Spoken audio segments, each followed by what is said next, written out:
Hello, Toads and Toadettes. Kirby is getting a new game based on an old adventure with Kirby's Return to Dreamland Deluxe. While at first it didn't really look like it was that worth it for $60, especially if you played the original game, there is more stuff that they have shown now that I want to go over today that, in my opinion, makes this game worth $60. Without further ado, let's get right into it. First off, I'm going to start with something that is actually in the ending with the Magolor Epilogue. This is what carries the remaster for me. They basically gave this game post-game content. That is something this game needed a lot, especially if they were just going to remaster this. They needed to do something, and adding a post-game story or campaign was the right thing to do.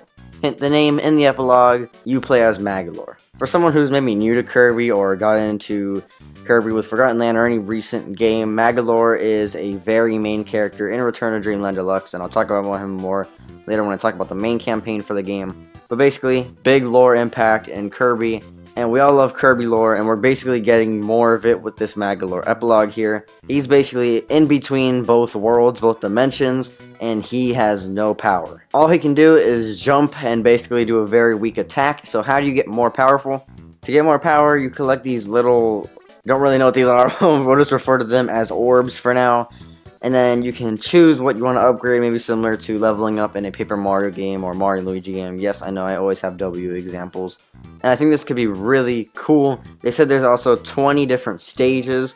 So if pacing is a thing, I'm guessing there's going to be a boss every 5 stages. The last one on stage 20 being the final boss of the epilogue. Maybe there is no bosses, maybe just the final boss, or no bosses at all. You never know what they're going to do. It's really interesting to see them add an epilogue, though. I've been enjoying Kirby post-game content, like Forgotten Land's post-game content. Still think the game's loaded new. I'm not going to really say anything about it.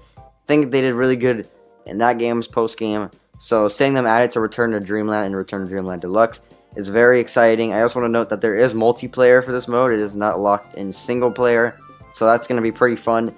Don't know how the orbs are going to be evenly split between all 4 players, or maybe they're not. The main Magolor maybe just controls the upgrades. Not sure how that works yet, but we'll see when the game comes out. And last thing I want to know about this is that you can only play the Magolor Epilogue after completing the main story mode. Continuing with Magolor, let's go to Magoland. They basically just made playing sub-games funner, as to go to the sub-games, you have to visit this theme park run by our boy Magolor. You can tell they love Magolor right now. He's getting all the spotlight in this remaster. And here is basically where you play the sub-games. This game is basically going to have like almost all the sub-games, a bunch of returning ones, especially the good ones, and then a lot of new sub-games. Looks like this could be honestly considered a party game at the same time as being a 2D platformer. There just looks to be like a lot of party content and sub-games. And something cool about this is that you can collect masks by getting stamps in Magoland. There is like around 80 to 90 masks in what they've shown, with them not just being characters from Return to Dreamland. We've seen Kirby's Dreamland 2 partners and also Kirby's Dreamland 3 partners, along with, for example, Adeline from Kirby 64. And I also want to note that there is a little, what looks like an audio button or audio symbol next to each mask, meaning that maybe it might change the character you're playing as sound effects. So, for example, let's say Kirby grunts, it will instead be a Waddle Dee grunt, even though that sounds very cursed and very sus, but yeah, let's just move on. Next new thing they've shown is 2 new copy abilities. First off, we have the Mecha copy ability, which is very reminiscent of the Robobot armor from Kirby Planet Robobot. And along with this was also a new enemy, which is what you need to swallow and consume to get to this copy ability. The copy ability itself looks pretty cool, not gonna lie. Like I said, just think of the Robobot armor but with more abilities. Seems to be more long range stuff. Obviously this is not gonna have a big impact on the gameplay. Same thing with the second copy ability I'm gonna go over. But it is cool to have some neat stuff like that. Will be fun to, test out these new copy abilities and maybe see them return in the future. Maybe not this first Mecha copy ability, but maybe the second one can return in a future Kirby game.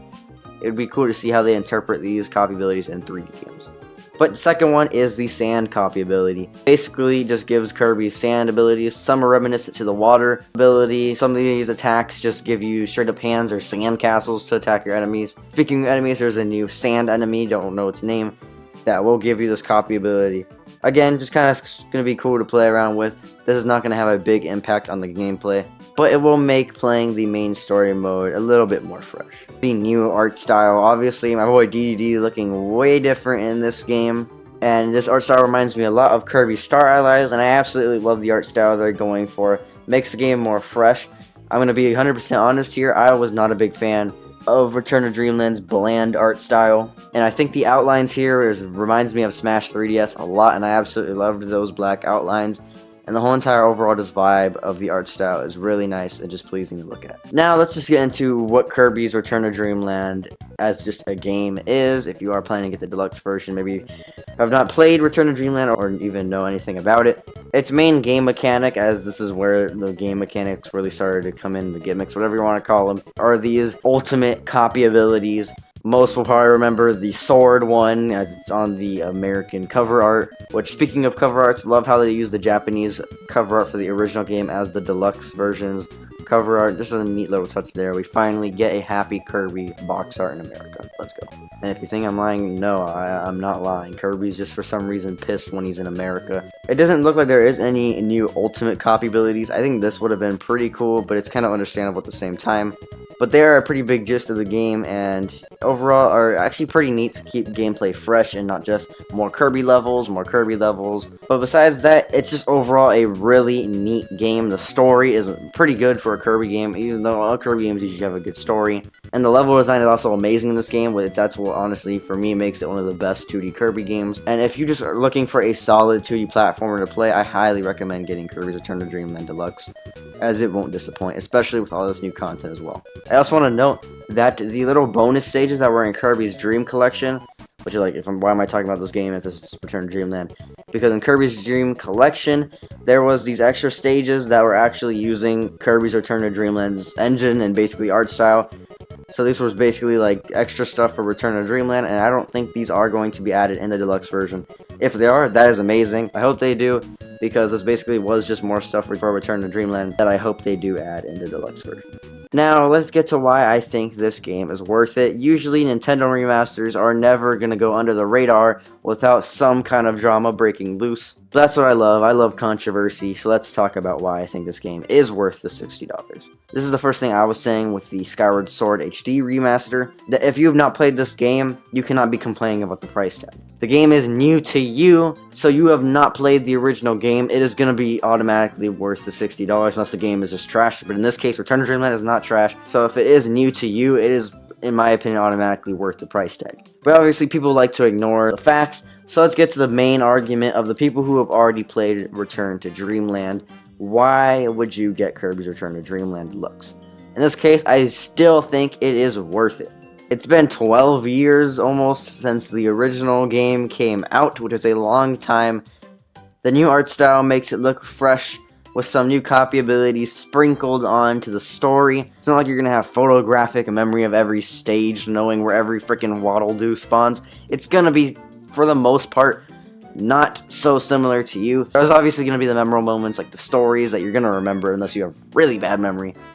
But still, for a 2D platformer, it'll still be pretty fresh to play. Especially if you got some friends, just getting that multiplayer goodness of Return to Dreamland, and you'll still be hooked. And don't forget all these sub-games. You're basically getting Kirby Party here. I mean, come on, you can have a lot of hours just playing the sub-games by yourself or with friends, especially in Magoland. A new twist to play sub-games.